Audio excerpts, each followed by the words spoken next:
just do a little WWF word association. I'll mention some of the guys you worked with. You can give me a 1-word answer. You can give me a 2-minute answer, whatever you want. Let it roll. I like this. All right. Triple H. Dickhead. Hunter. God. King. I mean, King. He is, and we all knew that was coming from the start. You know, I mean, I don't want to say he is wrestling, but he's gonna be top of this hill until the day he's no longer, until the day he doesn't want it. And say it for whatever reason you can say it. I think he's earned it. I had matches with him that literally, I mean, for whatever reason, I didn't blow up when I was wrestling him. And it always amazed me. Because I'd wrestle regular matches, 5 minutes on velocity, and I'd be dying afterwards. I'd wrestle 20 minutes with Hunter, and I'd be fine.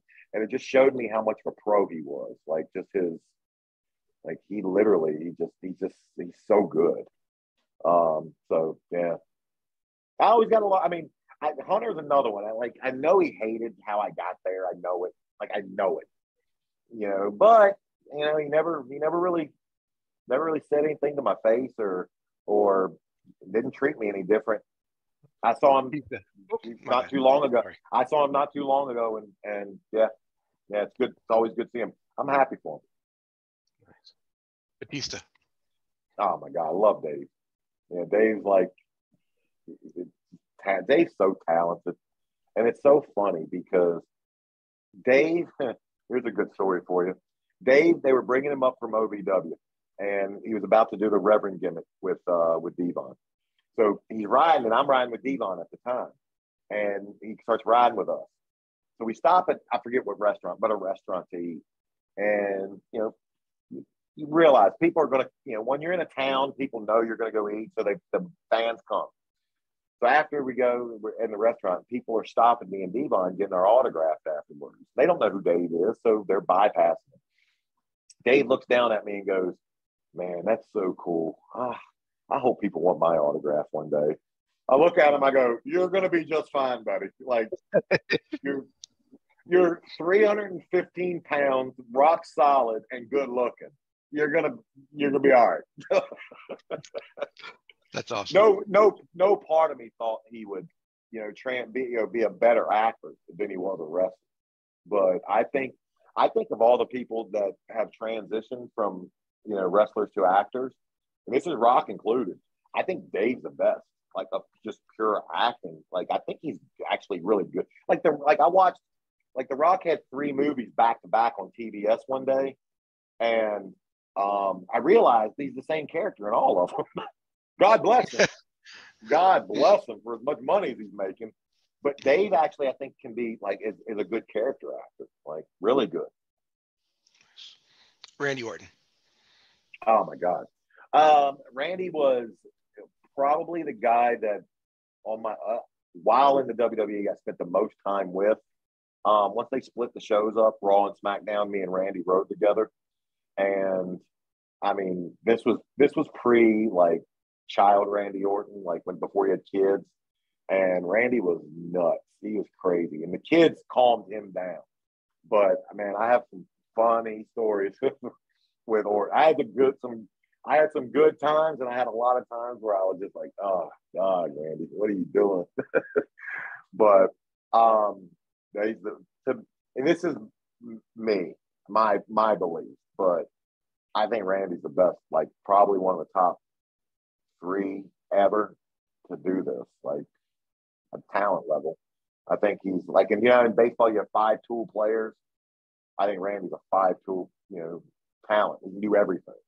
There's not one thing he's not good at. It's not like his in-ring works great, his body looks good. Hey, he can't cut a promo. No, he can do it all. Like, he's amazing. Edge. I mean, just nothing but respect for Adam. I wasn't as close. I mean, he's the kind of guy that, I would see, interact with in passing, but was never a guy that really hung out with and stuff afterwards. Just unending respect for Adam. Happy that he's actually, been able to have a resurgence of a career, late. If that's what he wants to do, God bless him. Super talented. Probably, I think, I don't really watch much programming anymore, but I think when you turn on wrestling now and you see guys doing the insane stuff that you see, I think he's one of the architects. I don't think wrestling is where it is, with the athleticism without him. Chris Jericho? Jericho is, oh God, I would say probably to me, the most mainstream circular wrestler. Like Jericho's, of course, like whenever I say this stuff, Rock's on a planet of all of his own. Like he just is. But then you have guys like Jericho, who, if you know Jericho or if you've seen Jericho in person, he's not a big guy. He's like The Rock's a big dude, but Dave's a big guy. Jericho's not. Jericho's a regular sized human being, and he has managed to not only become a great wrestler, but he's been able to transition into so many different forms of entertainment. So now, I mean, even his producing skills with the shows that he does,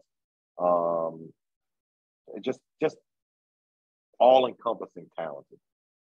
You were there when Chris Benoit was there. Anything you want to say about Chris? I do have a funny story with Chris.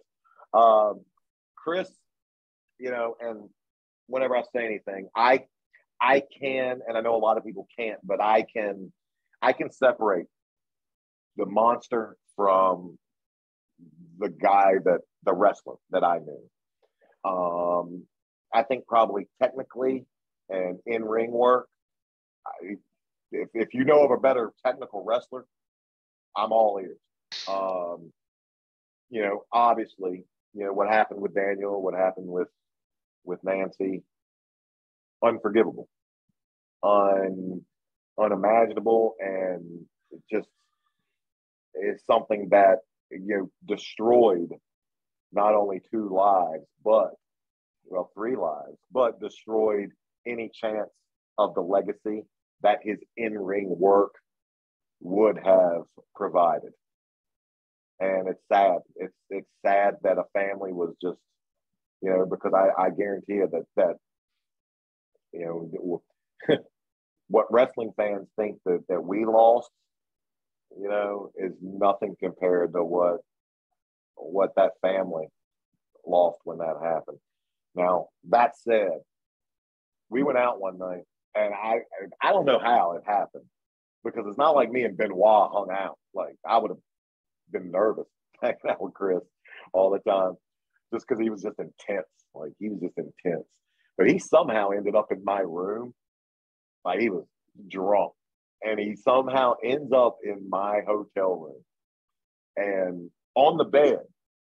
And it's like 2:30 in the morning, and I got a flight at 6 in the morning, so I have to kill a few hours in the room. I can't go to the airport at 3, but no part of me is going to lay down on the bed next to Chris Benoit. I'm not risking having him wake up and being like, what are you doing here? We'd be like, hey, you're in my room, buddy. So from 2:30 until I think I left for the airport around 4:30, just 2 hours. I sat, in the little like uncomfortable chair in the hotel room they put. Yeah. I sat in that, just watching TV on like volume 4. What was your interactions with Vince McMahon like? He signed the front of the checks. I signed the back. That's it, huh? Nah, I had good interactions with Vince, but Vince is a businessman. And, I respect the fact that Vince, as long as you're making him money, he's happy with you. The minute that, he doesn't see you as an asset anymore, they're going to let you go. And the wrestling business is a tough business in that aspect. I had great interactions with him. He would, but they were always, I don't want to say friendly. They were always business encouraging. He would stop me and, hey, when you're over in Australia, try to get your gimmick off. Try to, but again, what I'll say, the night my mom died, Vince called me. The night, not the day after, the week after, the night my mom died, Vince called me. So. I mean, you can say what you want about anybody, but you find out who really cares about you during adversity in life. I know that much, and he was there. So, I mean, other than that, I mean, I know Vince. I know Vince is under a little hot water now with everything, but I always had great interactions with him. Can I ask you, John, what it is? I got along with Johnny Ace. Johnny had a job to do. I realized that, and unfortunately, like when your job is to fire people are going to hate you. People are going to not like you. That's what comes. That's part of the job. That's part of the what comes with having a job like that. I got along with Johnny Ace. Johnny Ace told me early in my career, and probably would have saved me if I would have listened to him. He told me, he was like, you need to be down at the ring getting better. And I never did. And I should have. I had guys like Fit Finley and Stevie Richards who were in that ring, Shelton Benjamin, who were in that ring every day, just working with people. And Johnny told me, he's like, go down there and work with them. And, I was a kid. I believe in my own height, and if I probably would have went down there, I probably would have had a longer, run in WWE than I did. So I can't say anything negative against him. He did his job. I don't think Johnny fired me because he had beef against me.